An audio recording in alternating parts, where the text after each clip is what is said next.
BJP നേതാവ് Shri N Radhakrishnan കൂടി ചേരുന്നുണ്ട്. ശ്രീ എൻ രാധാകൃഷ്ണൻ, താങ്കളിലേക്ക് ഒരു ചോദ്യവുമായി അല്ല വരുന്നത്.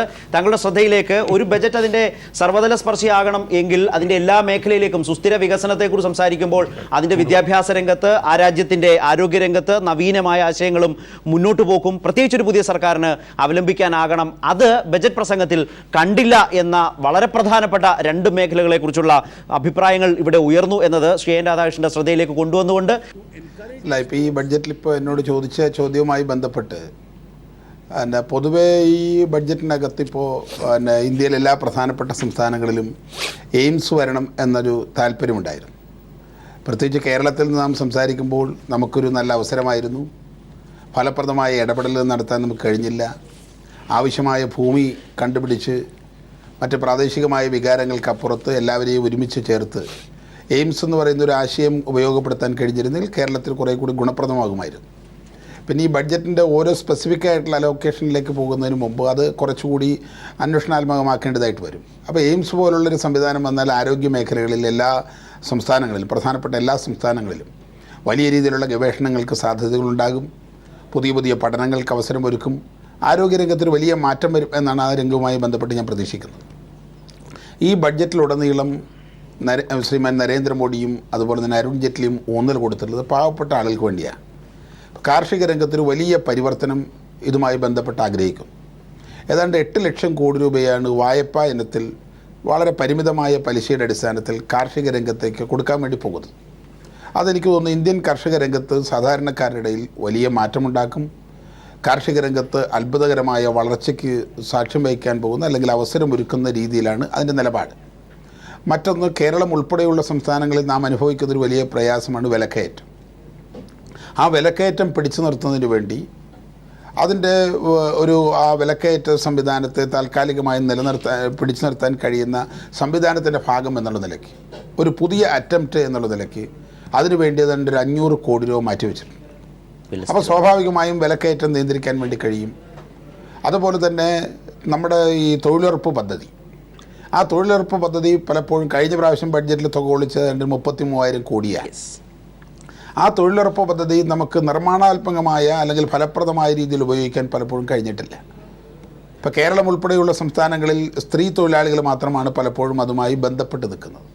അത് റോഡിൻ്റെ സൈഡിലെ കാട് വെട്ടലോ അല്ലെങ്കിൽ പരിമിതമായത് ചുരുങ്ങിയായിരുന്നു. അപ്പോൾ ഈ ബഡ്ജറ്റിനകത്ത് ഈ തൊഴിലുറപ്പ് പദ്ധതിയെ ഫലപ്രദമായി ഉപയോഗപ്പെടുത്താൻ, ഉൽപ്പാദന രംഗവുമായി അതിനെ ബന്ധിപ്പിക്കാൻ കഴിയുന്ന രീതിയിൽ നമ്മുടെ ഗ്രാമപ്രദേശങ്ങളെ മുഴുവൻ സജ്ജമാക്കുന്നതിനുള്ള നടപടിക്രമങ്ങളുടെ ഭാഗമായി അതിനെ പരിഷ്കരിക്കാൻ വേണ്ടി മുന്നോട്ട് വന്നിട്ടുണ്ട്. അങ്ങനെ ആ കാർഷിക രംഗത്തെ സംബന്ധിച്ചിടത്തോളം ആ രീതിയിൽ വലിയ ആസൂത്രണമാണ് ഉണ്ടായിട്ടുള്ളത്. പിന്നെ സ്ത്രീ ശാക്തീകരണവുമായി ബന്ധപ്പെടുത്തി എല്ലാ ജില്ലകളിലും സംവിധാനം, സംസ്ഥാനമൊട്ടാകെയുള്ള സ്ത്രീ ശാക്തീകരണത്തിന് വേണ്ടിയുള്ള പദ്ധതികൾ, അതിന് വേണ്ടത്ര ഇടം കണ്ടെത്തി എന്നുള്ളതും ഇതിൻ്റെ ഒരു പ്രത്യേകതയാണ്.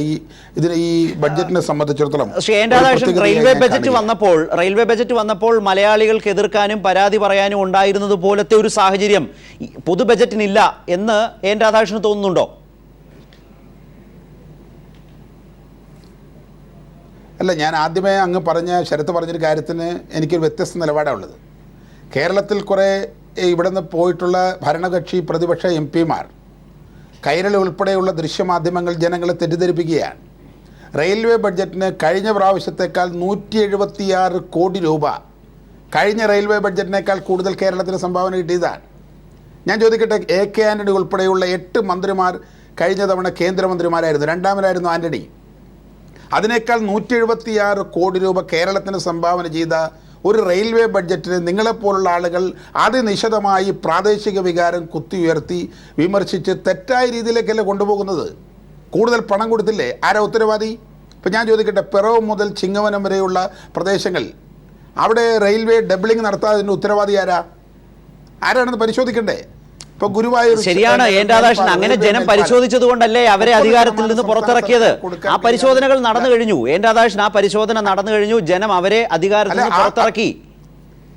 അല്ല, നിങ്ങൾ ശരത്തെ വസ്തുതകൾ വളച്ചൊടിക്കരുത്. വസ്തുതകൾ വളച്ചൊടിക്കാൻ പാടില്ല. കേരളത്തിൽ നിന്ന് ജയിച്ച 20 MP-മാർ പങ്കെടുത്തിട്ടുള്ള യോഗം, ആ യോഗത്തിൽ കേരളത്തിൻ്റെ റെയിൽവേ വകുപ്പ് കൈകാര്യം ചെയ്യുന്ന ശ്രീമാൻ ആര്യാടൻ മുഹമ്മദ് പങ്കെടുത്തിട്ടില്ല. അത് ശരിയല്ല രാധാകൃഷ്ണൻ, അത് ശരിയല്ല. കാരണം ഞാനത് പറയാൻ വേറൊന്നും കൊണ്ടല്ല. ഒരു നിമിഷം ഒന്ന് കേൾക്കൂ. ഇതേ ചർച്ച കഴിഞ്ഞ ദിവസം നടത്തുകയും ശ്രീ ആര്യാടൻ പങ്കെടുക്കുകയും താങ്കളുടെ സഹപ്രവർത്തകയായ ശോഭാ സുരേന്ദ്രൻ പങ്കെടുക്കുകയും ശോഭാ സുരേന്ദ്രൻ തന്നെ ഈ പ്രശ്നം ഉന്നയിക്കുകയും ചെയ്തു. മന്ത്രി ആര്യാടൻ അതിന് മറുപടി പറഞ്ഞു. രേഖകൾ പരിശോധിക്കാം, പത്രവാർത്തകൾ പരിശോധിക്കാം, മുഖ്യമന്ത്രിയും അതുകൊണ്ട് അത്തരം കാര്യങ്ങളൊക്കെ വിടാം. പക്ഷേ താങ്കൾ പറഞ്ഞ ഒരു പ്രധാനമാണ്, ഫണ്ട് അലോക്കേഷൻ കൂടിയിട്ടുണ്ട്, ശരിയാണ്. പക്ഷേ ഇടക്കാല ബജറ്റ് ആയിരുന്നു. ആ ഇടക്കാല ബജറ്റിൽ നിന്ന് ഏതാണ്ട് ഒരു 100 കോടി രൂപയുടെ വർധനവ് മാത്രമേ ഉണ്ടായിട്ടുള്ളൂ എന്നാണ് എം പിമാരുടെ പരാതി. അപ്പൊ പ്രാദേശിക വികാരം കുത്തിനിറക്കലൊന്നുമല്ല. പക്ഷേ ഈ കേരളത്തിന് അത് മതിയോ? കേരളത്തിന്റെ സോൺ അടക്കമുള്ള വലിയ ആവശ്യങ്ങൾക്ക് അതല്ല ചർച്ചയെങ്കിലും പറയാതെ നിവൃത്തിയില്ലല്ലോ. അല്ല ശരത്തെ, നിങ്ങളെപ്പോലുള്ള ആളുകൾ പരിശോധിക്കേണ്ടത്, ഞാൻ ചോദിക്കട്ടെ, 29 MLA-മാർ MP-മാർ LDF-ന്റെയും UDF-ന്റെയും ഉൾപ്പെടെ ഒരുമിച്ച് ഭരിച്ചിരുന്നൊരു സർക്കാരാണ് ആദ്യ സമയത്തുണ്ടായത്. ആ സമയത്തിന് കേരളത്തിനുണ്ടായ അലോക്കേഷൻ ശരത്ത് പ്രഖ്യാപിക്കുക. ആ അലോക്കേഷനുമായിട്ട് ബന്ധപ്പെടുത്ത്. ഇപ്പോൾ ശ്രീമാൻ ആന്റണി ഉൾപ്പെടെയുള്ള ആളുകളുടെ സമയത്തും നമ്മുടെ റെയിൽവേയിലുണ്ടായ അലോക്കേഷൻ പരിശോധിക്കണം. എന്താ കാരണം? നമ്മുടെ റെയിൽവേയിൽ 120% നമ്മൾ ഉപയോഗിക്കുന്നത്. ഇന്ത്യൻ റെയിൽവേയുടെ കണക്കനുസരിച്ച് 80% നമുക്ക് യൂട്ടിലൈസ് ചെയ്യാൻ പറ്റൂ. കേരളത്തിൽ 120, 136% ഉപയോഗിക്കുന്നു. ഡബിളിംഗ് നടക്കാത്തത് കൊണ്ടാണ്. നമ്മൾ റെയിൽവേ ബജറ്റിലേക്ക് അത്ര പോകണ്ട. എന്റെ ചോദ്യം ഇത്രേ ഉണ്ടായിരുന്നുള്ളൂ. റെയിൽവേ ബജറ്റിനേക്കാൾ മുകളിലായ ഒരു സ്ഥാനം മലയാളിയെ സംബന്ധിച്ച് പൊതു ബജറ്റിനുണ്ടോ? താങ്കളുടെ ഒരു റേറ്റിംഗ് മാത്രം അറിയാൻ വേണ്ടി ചോദ്യമാണത്. അതെ, വരികളുടെ ഇടയിൽ വാക്കുകൾ പറഞ്ഞുകൊണ്ട് മറുപടി പറയാൻ നിർബന്ധിതരായതാണ്. കുഴപ്പമില്ല. ഈ ബജറ്റിനെ സംബന്ധിച്ചിടത്തോളം ഞാൻ കാണുന്ന ഒരു പ്രധാന പ്രത്യേകത, നേരത്തെ സൂചിപ്പിച്ച പോലെ കേരളത്തിന് എയിംസ് എന്ന് പറയുന്ന ഒരു നല്ല സംവിധാനം കേരളത്തിന് കിട്ടി. ശരി. IIT എന്ന് പറയുന്ന ഒരു സംവിധാനം കേരളത്തിന് കിട്ടി. എയിംസ് കിട്ടിയിട്ടില്ല. എയിംസ് നമുക്ക് ഉപയോഗപ്പെടുത്താൻ കഴിഞ്ഞില്ല, പരിശോധിക്കണം. മറ്റൊന്ന്, വിഴിഞ്ഞം പരാമർശമില്ല. കിട്ടാത്ത കാരണം ഭൂമി കൊടുക്കാത്തത് കൊണ്ടാണ്. വിഴിഞ്ഞം പരാമർശമില്ല. വിഴിഞ്ഞം തുറമുഖ വികസനത്തിന് 11,000 കോടി, തുറമുഖ വികസനത്തിന് 11,000 കോടി, 16 പദ്ധതികൾ, അതിൽ വിഴിഞ്ഞമില്ല. എന്റെ ശരത്തെ ഇത് അവതരിപ്പിക്കപ്പെടുന്നത് ഓൾ ഇന്ത്യ ബഡ്ജറ്റാണ്, സംസ്ഥാന ബഡ്ജറ്റ് അല്ല ഡൽഹിയിൽ നിന്ന് അവതരിപ്പിക്കുന്നത്.